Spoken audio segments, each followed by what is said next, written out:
In this video, I'm going to show you how much money I made as a tier 20,000 seller during December of 2022. And I'm also going to share with you my ad spend so that you can see the difference between my organic sales and my sales coming from ads. And you may have noticed that on this channel, I usually don't talk about my earnings or my income. That's for a couple of reasons. First of all, I don't want to come off as if I'm bragging or as if I'm boasting. And I also think that especially if beginners are watching this video and you compare your own numbers to my numbers, then you might feel demotivated and let down that you're so far from the same sort of level, which in my opinion is like the wrong comparison to make. You shouldn't compare your own sales to someone else's who's like 4 years ahead of you.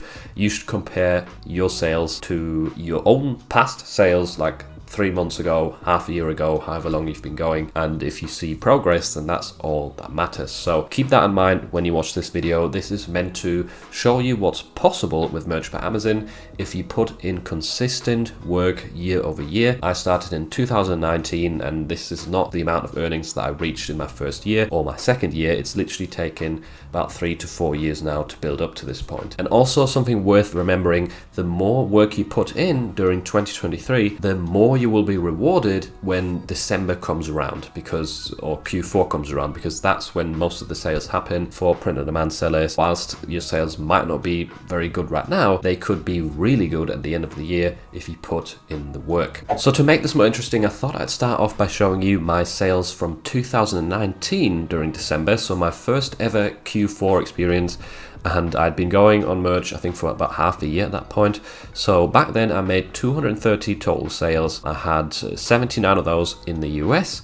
I made $141.99 in royalties, and in the UK I actually did better than in the US back then. It was 134 sales with £305 in royalties. The royalties per sale were pretty low back then because my strategy was just pricing really low because I wanted to get tiered up as fast as possible, which if you are in the lower tiers, even if you're in tier 100, is definitely worth considering because the more designs you can upload, the more money you will make essentially. And this was pretty good in my opinion. Like, I was really surprised to see this many sales because it was my first year, and I don't think I had even had a month with like more than $100 or $200.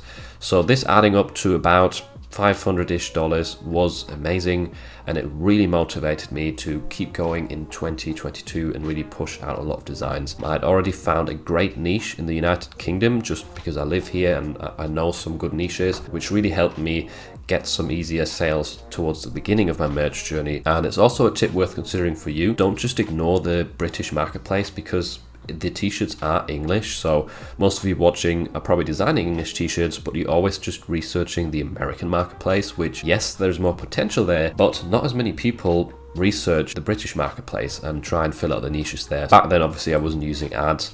I didn't have access to them. I wasn't really even aware of ads being a thing on Merch by Amazon. I only started using them this year because I hadn't noticed that I had access to them and that I should be using them. Very stupid, I know. And next up, I want to move on to this year's December sales, but I want to start off with the fit types and colors, so you could learn something from that as well.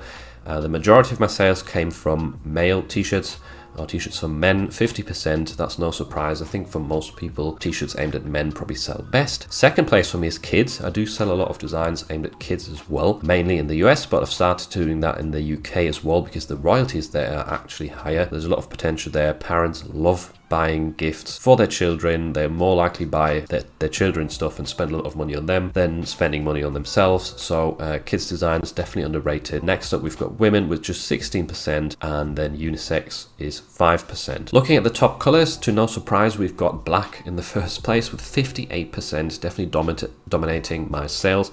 Then navy in the second place with 14%, and asphalt with 4%. Those are definitely colors that I would recommend you select when you upload to dark t-shirts.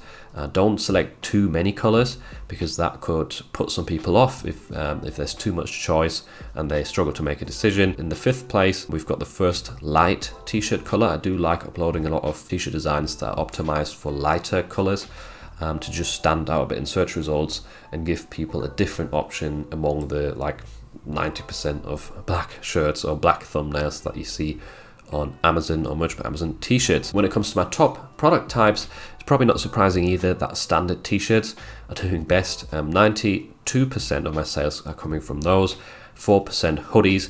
I wish the hoodie number was a bit higher, but I probably don't do myself any favors there. I do like pricing hoodies at least $34.99, and I also price a lot of them at $39.99 for that $10 royalty. So if I price them lower at like $29 something, it'd probably be easy to get some more sales here and then up the price later. That's what I would really recommend to you if you're still in lower tiers. But since I'm in a higher tier, I've just started to only price my hoodies higher. Besides that, everything else is 1% or less. Throw pillows and tote bags is next to nothing. That's because I used to upload to those when they initially got launched on Merch by Amazon, but since then I kind of just stopped, mainly because the trademark laws for those products are different. So if you have a word that's not trademarked for t-shirts, it might still be trademarked for pillows or for tote bags. And I just can't be bothered doing a trademark check for multiple different classes of trademarks, and that's why I just ignore those products, because the most potential, in my opinion, or from my experience, is with clothing anyway. And now the number that you've all been waiting for and that you probably clicked onto this video for. This is my December sales for 2022. I made 2,009 in total. Of those, 1,266 came from the US market with 52 returns. The revenue accumulated was $26,174. That's what Amazon made from the orders, and then they paid me, or are going to pay me, $6,236 in royalties from that number. And in the UK, I made 711 sales, 20 returns, 13,000 in revenue, and the royalties I get to keep from that are £2,941. The international marketplaces are all quite low compared to my English marketplaces, and I mainly attribute that to the fact that I don't use the automatic translation to upload to those marketplaces, simply because I've had some instances in the past where I used the automatic translation and I got rejections on all of my products, including the English ones, which is something that was quite scary. I was expecting to only get rejections maybe in the international markets and not on the English listings as well, which had previously been accepted by the merch algorithm. So that's why I don't upload to those. There's some automatic uploads happening to the international marketplaces that Merch by Amazon just manages, but besides that, I don't pay any attention to them. Another thing worth pointing out is my royalty per sale number right here for the US is quite high, nearly $5. And that's simply because I wanted to experiment during December with pricing some of my bestsellers above $19.99 to make a bigger royalty per sale. And it did definitely work. Like, the products were still selling at that higher price. I'm going to add up the number in a little bit here, but first of all I want to show you the ad spend, because a lot of you are probably wondering how much did you spend to help get these sales. So in the UK market, I spent £281.84, which generated 102 orders for me, and the ACOS is 19%. Now, for anyone who doesn't know much about ACOS, that's not the greatest number. Like, I think I barely made a profit in a sense with these ads, but obviously it helped my products rank higher and get more organic sales as well. In the US, if we carry on, I spent quite a bit more, a total of $768, generating 333 total orders and an ACOS of 10.8%, which is pretty good, really good ACOS. I'm very happy with that. Because I had never used ads prior to 2022, I had never used ads during December, so I wanted to just spend a lot on ads and see what happens. For anyone who's wondering, I will make a tutorial about how I set up my ads, my ad campaigns, very soon on this channel. So if we come back to this screen, I wanted to give you a summary and a breakdown of all the royalties added up and the ad spend and the profit, so you get a good overview.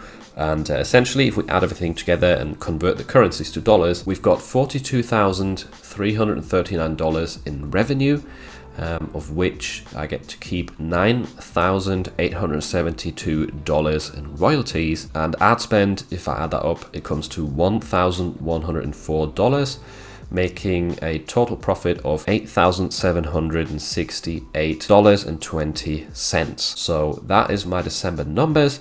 2009 total sales, 432 of those coming from ads, and 1,577 of them being organic sales through Merch by Amazon. So this was my best month so far on Merch by Amazon. Every single December since I've started, it has slowly grown up to this point. You can do it as well. You don't need to infringe on any brands or take shortcuts. There's no secret tips or hacks that you have to use for this. You can just follow my methods, watch my videos, or watch other people's videos who have been successful with print on demand. Follow their methods and you can build up your income over time as well. I hope this is some good inspiration for you. I hope you learned something from this video, and let me know what your December sales were last month if you feel comfortable sharing your number. If you want to be successful with your print on demand business in 2023, then make sure to check out this video next, where I share my 7-step process for print on demand success.